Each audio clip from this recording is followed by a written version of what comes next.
వెళ్ళిపోయాడంట. దేవుడికి స్తోత్రం. ఇది ఎంత గొప్ప మాట. రోజు ఆదామవ్వలతో సహవాసం చేయడానికి ఏదైతే తోటలోకి ఎవరు వచ్చారండి?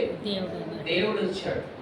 రోజు చల్లపోట వచ్చి ఆదామవ్వల ఇద్దరితో కూడా ఏదైనా తోటలో దేవుడు సహవాసం చేశాడు. అలాగే హనోకు విషయంలో కూడా హనోకుతో రోజు దేవుడు సహవాసం చేసేవాడు. ఎందుకంటే హనోకు చేస్తున్నాడు కనుక దేవుడితో, దేవుడు కూడా హనోకుతో సహవాసం చేస్తున్నాడు.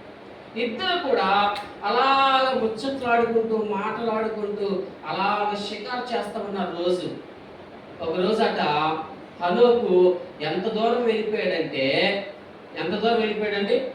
దగ్గర దగ్గర పరలోక రాజ్యము కదండి వరకు వెళ్ళిపోయాడంట. వెళ్ళిపోతే దేవుడు అన్నాడంట, ఇక ఎలాగా నా ఇంటి దగ్గరికి వచ్చేసావు కనుక మరలా నీ ఇంటికి ఎందుకు వెళ్ళడం, నా ఇంటికి వచ్చేయని చెప్పి అక్కడి నుంచి అంటే దేవుడు తీసుకుని వెళ్ళిపోయాడంట. హల్లెలూయా. కనుక మరణము చూడకుండా చనిపోయిన వాడు, దేవుని దగ్గరికి వెళ్ళిపోయిన వాళ్ళు ఎవరైనా ఉన్నారంటే ఎవరండి?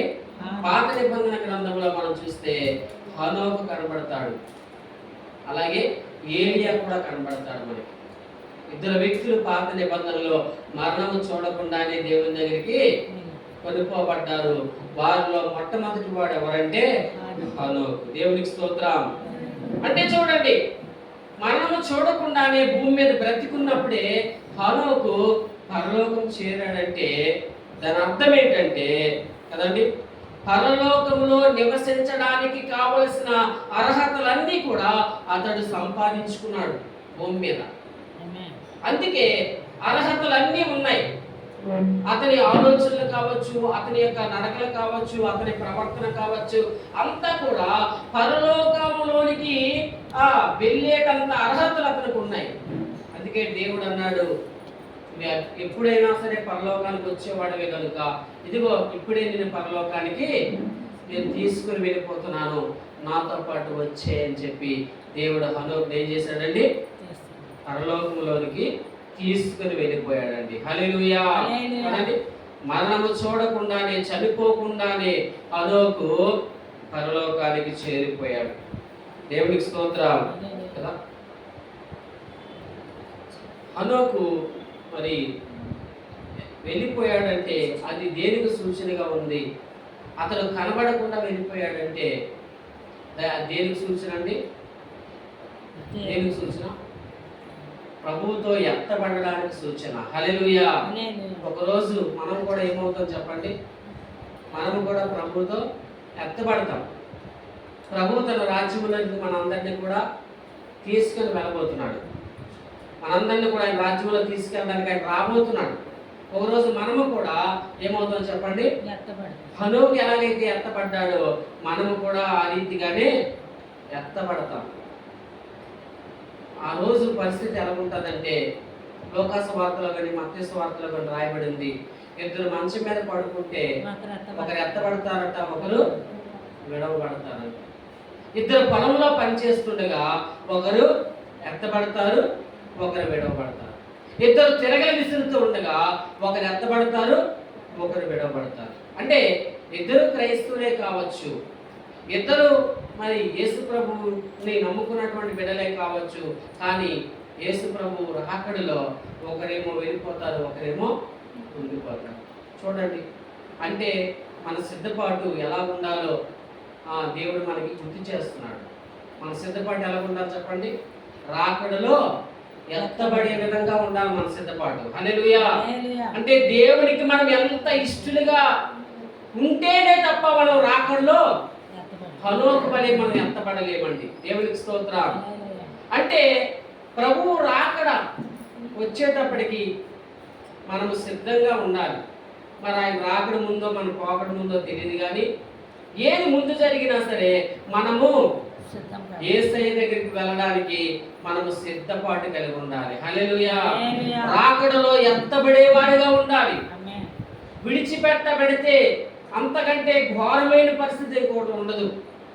ఎత్తబడిన వారు ధన్యులు, విడవబడిన వారు తర్వాత ఎన్నో శ్రమలు పాలవుతారు కదండి. భూమి మీద భయంకరమైనటువంటి వ్యాధులు ఉంటాయి.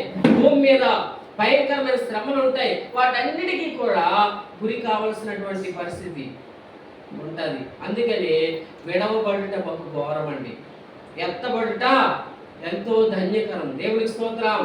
హనోకు చూడండి ఎంత చక్కగా ఆ ప్రభు అతన్ని కొనిపోయాడో, తీసుకుని పోయాడో మనం చూస్తున్నాం.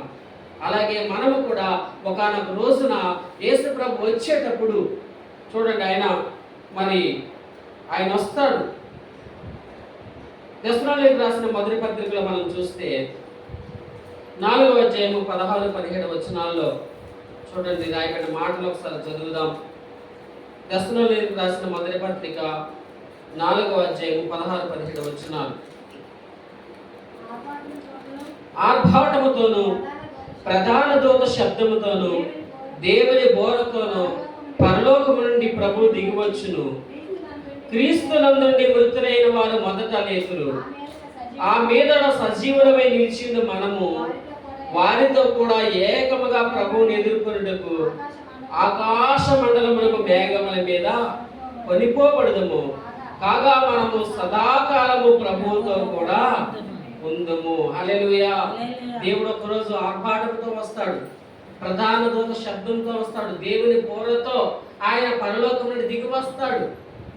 తన వధువు సంఘాన్ని తీసుకెళ్ళడానికి, తన పరిశుద్ధులను తీసుకుని వెళ్ళడానికి, తనకి ఇష్టలుగా బ్రతికే వాళ్ళందరినీ కూడా భూలోకం నుండి తీసుకుని వెళ్ళడానికి యేసు ప్రభువారు మేఘారూఢుడై రాబోతున్నాడు. ఆ దినం ఆయన వచ్చినప్పుడు మొట్టమొదటి ఎవరు లెగిస్తారటండి?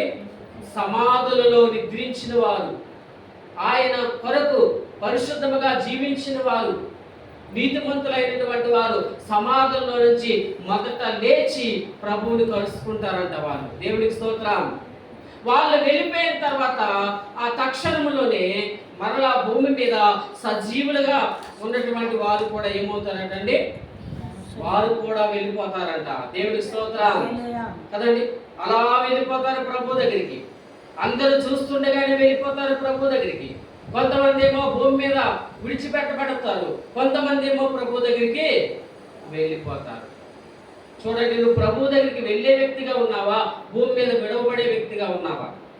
నువ్వు దేవునికి కనుక సరిగా నీ జీవితాన్ని సమర్పించకపోతే, దేవునికి నీ హృదయాన్ని ఇవ్వకపోతే, దేవుని సన్నిధిలో మరి దేవుడు చెప్పినట్లుగా నువ్వు నడవకపోతే, ఆ రోజు నువ్వు ఎత్తబడ్డానికి నీకు శక్తి చాలదు, నీకు బలము చాలదు ఎత్తబడ్డానికి.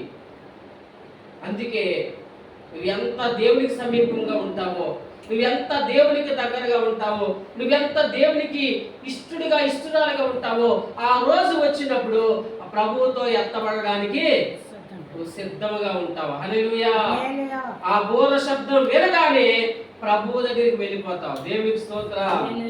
కాగా సదాకాలము మనం ప్రభువుతో ఉండడానికి వెళ్తున్నాం. దేవునికి స్తోత్రం. చూసారా, మరి హనోకు ఎంత గొప్ప జీవితాన్ని కలిగి ఉన్నాడో మనం చూస్తున్నాం. అంతేకాకుండా యోధా పత్రికలో కూడా